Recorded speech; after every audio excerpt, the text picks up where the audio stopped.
Hello बंधु, एक बार फिर से आप सभी लोगों का इंग्लिश क्लासेस में स्वागत है। मैं बीके इंग्लिश में आप लोगों का फिर से एक बार से स्वागत करता हूं। आज हम फिर से लेकर के आए हैं वन वर्ड सब्स्टिट्यूशन का एक बेहतरीन एपिसोड। तो चलिए हम लोग पढ़ते हैं बिना डिले किए हुए। चलिए अगला प्रश्न लेते हैं आज। The science of colours. The science of colours. The science of colours अर्थात रंगों के विज्ञान को क्या कहा जाता है? तो क्रोमेटिक्स कहा जाता है। तो क्रोमेटिक्स का मतलब होता है रंग विज्ञान। चलिए अगला प्रश्न लेते हैं। The science of the structure of human body. The science of structure of human body. Human body की जो स्ट्रक्चर है, शरीर रचना है, उसके विज्ञान को क्या कहा जा सकता है? तो एनाटॉमी। उसे कहते हैं एनाटॉमी, यानी शरीर रचना विज्ञान। अगला प्रश्न लेते हैं। The art of effective speaking. The art of effective speaking को क्या कहा जा सकता है? The art of effective speaking यानी बोल चाल की जो कला है वो प्रभावित करने वाली, इसको कहा जाता है इलोक्यूशन यानी वाग्मिता, इलोक्यूशन। अगला पढ़ लेते हैं बंधु। The study of Mankind. The study of Mankind, मानवता के अध्ययन को क्या कहा जाता है? एंथ्रोपोलॉजी यानी मानव जाति विज्ञान। चलिए अगला पढ़ लेते हैं। The study of the human mind. The study of the human mind, human mind के अध्ययन को क्या कहा जा सकता है? तो कहा जा सकता है साइकोलॉजी, मनोविज्ञान। तो मनोविज्ञान, study of human mind, psychology. चलिए अगला पढ़ लेते हैं बंधु। The study of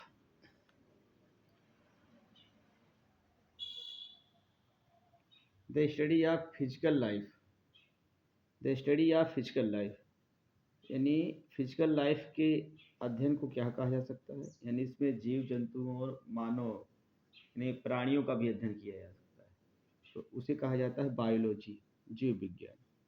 the study of animals, जहाँ पर सिर्फ जानवरों का अध्ययन किया जाए उसे जूलॉजी कहेंगे, जंतु विज्ञान।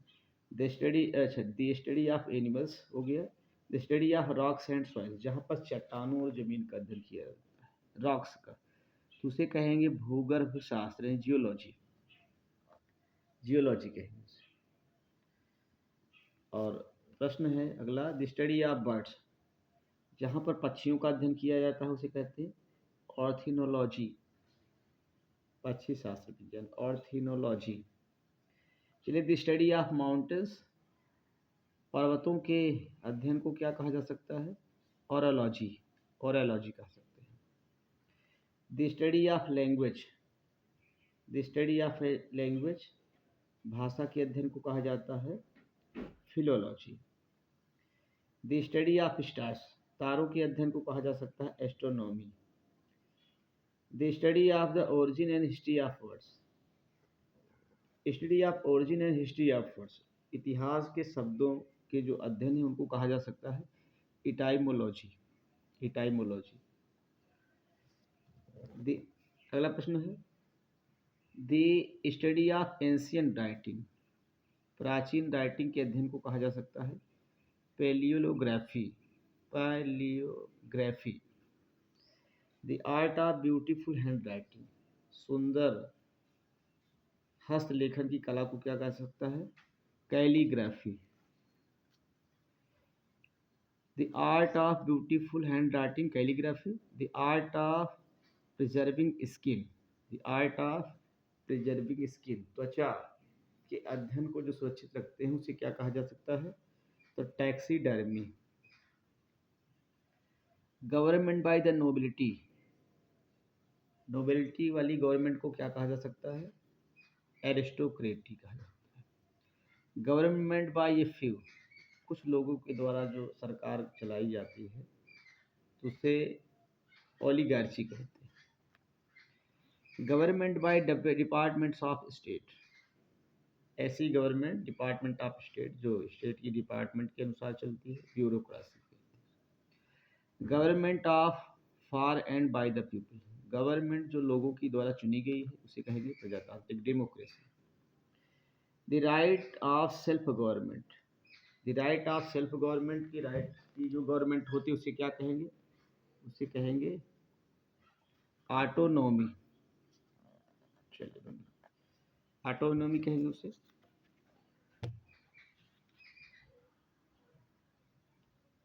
The period between two reasons, दो रीजन्स के का जो समय होता है उसे क्या कहते हैं? इंटीगेनम। A council of clergyman, clergyman की सभा को क्या कहा जा सकता है? यानी पादरी सभा, यानी साइनोट कहा जा सकता है। चलिए आगे बढ़ते हैं।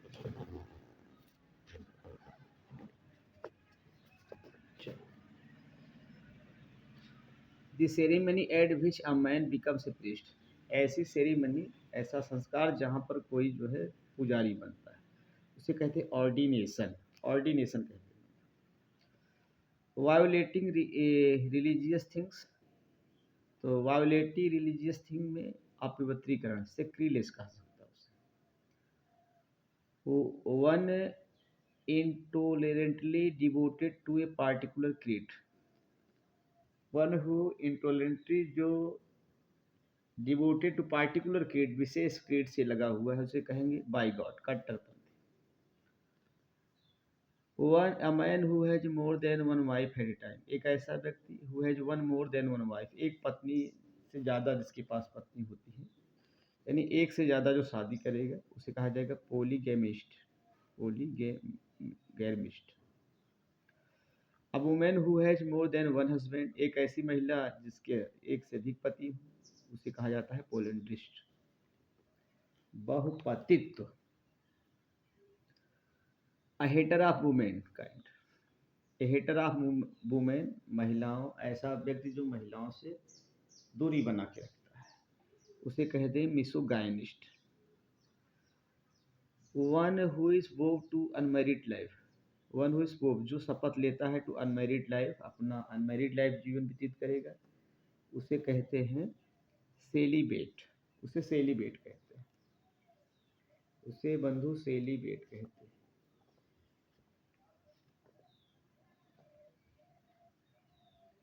A man whose wife is dead, एक ऐसा व्यक्ति जिसकी पत्नी मर गई होती है, विडोवर, उसे विधुर कहते हैं।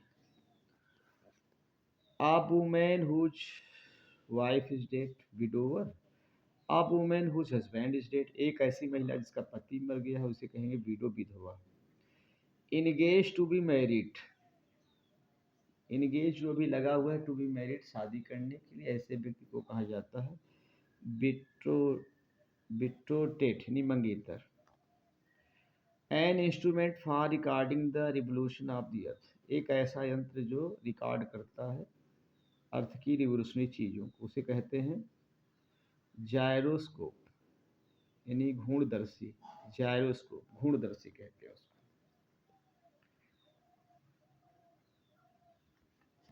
स्मगलेट गुड्स, स्मगलेट गुड्स को क्या है? ऐसा सामान जो स्मगलिंग करके आता है उसे कहते हैं contraband. The act of spiking, जासूसी करने की क्रिया को कहते हैं स्पियोनेज, जासूसी।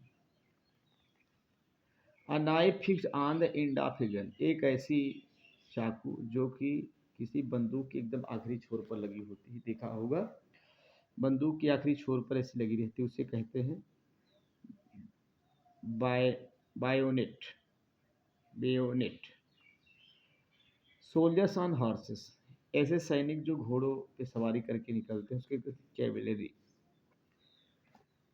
चलिए बंधु अगला पूछ लेते हैं। सोल्जर्स ऑन फुट, ऐसे सैनिक जो है जो कि पैदल चलते हैं उनको कहते हैं infantry. A books of accounts showing debit and credit, ऐसा बुक्स का खाता जो दिखाता है डेबिट और क्रेडिट को उसे कहते हैं लेजर। भाई laser.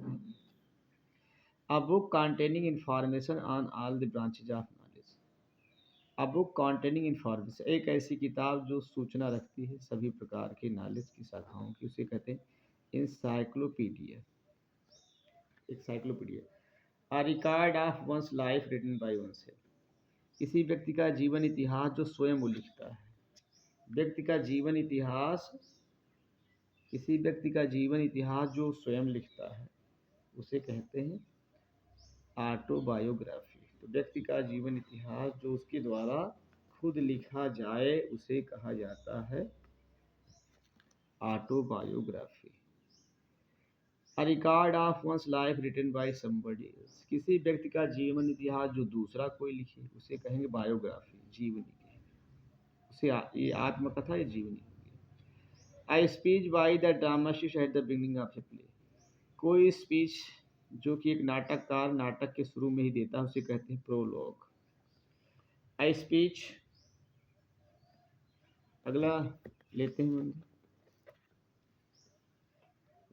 I speech by the dramatist at the end of the play, एक ऐसा स्पीच जो कि एक नाटककार नाटक के समापन पर देता है उसे कहते हैं epilogue. A poem of morning, दुख भरी कविता को कहा जाता है elegy. A hollow space in A wall for a statue, a hollow space एक खोखला स्थान इन ए वॉल किसी दीवार में फॉर स्टैचू जो कि एक स्टैचू लगाने के लिए लिखा जाए उसे कहते हैं नीच, ताक। अगला प्रश्न लेते हैं। अनेबल टू पे ऑफ वंस डेप्ट इंसॉल्वेंट, एक ऐसा व्यक्ति जो अपने कर्ज को चुकाने में सक्षम नहीं होते उसे कहते हैं इंसॉल्वेंट यानी दिवालिया। Language that has been very much used, ऐसी भाषा जो बहुत ज़्यादा प्रयोग में लाई जा रही हो उसे कहेंगे हैकेनेट। करेक्ट स्पेलिंग को क्या कहा जा सकता है? Orthography. A place where ancient works are kept, एक ऐसा स्थान जहाँ पर प्राचीन जो वर्क्स हैं उसे रखा जाता है उसे कहते हैं म्यूजियम कहते हैं उसको। अ वेरी प्राइवेट रूम, एक बहुत ही प्राइवेट कमरे को कहा जाता है सनेक्ट्रम या sanatorium. A place where mad men are kept, ऐसा स्थान जहाँ के पागल लोगों को रखा जाता है उसको कहा जाता है लूनेटिक या एसिलम। अ वार ऑफ रिलीजन, एक धार्मिक युद्ध को कहा जाता है crusade. A lover of books, किताबों के प्रेमी को कहा जा सकता है बिब्लियोफाइल, पुस्तक प्रेमी। Animal that's live in water, ऐसे जानवर जो कि पानी में रहते हैं उन्हें कहते हैं जलचर, aquatic. A written declaration made on an oath, शपथ पत्र को कहा जाता है affidavit. A bunch of flowers, फूलों के दस्तों को कहा जाता है बॉकेट्स, गुलदस्ते। A child born of unlawful marriage, जो किसी वैध शादी से जन्म नहीं लेता है बच्चा उसको कहते हैं bastard. A game or battle where no party wins, एक ऐसा खेल या युद्ध जिसमें कोई भी पार्टी नहीं जीतती उसको कहते हैं ड्रा। अ पर्सन्स फर्स्ट स्पीच, एक व्यक्ति का जो पहला भाषण होता है उसे कहते हैं madam speech. Killing a man, किसी व्यक्ति की जब हत्या होती होते हैं होमिसाइड। किलिंग वंस किंग, जब किसी राजा की हत्या होती है तो उसे कहते हैं रेजिसाइड। किलिंग वंस मदर, अगर किसी की माँ की हत्या कोई करे तो उसे मैट्रिसाइड। किलिंग वंस फादर, अगर कोई अपने पिता की हत्या करता है तो पैट्रिसाइड। किलिंग वंस ब्रदर, अपने भाई की हत्या करता है तो फ्रैट्रिसाइड। किलिंग वन सेल्फ, यदि वो अपनी स्वयं की हत्या करता है तो सुसाइड। एनिमल्स दैट सकल देयर यंग्स, ऐसे जानवर जो अपने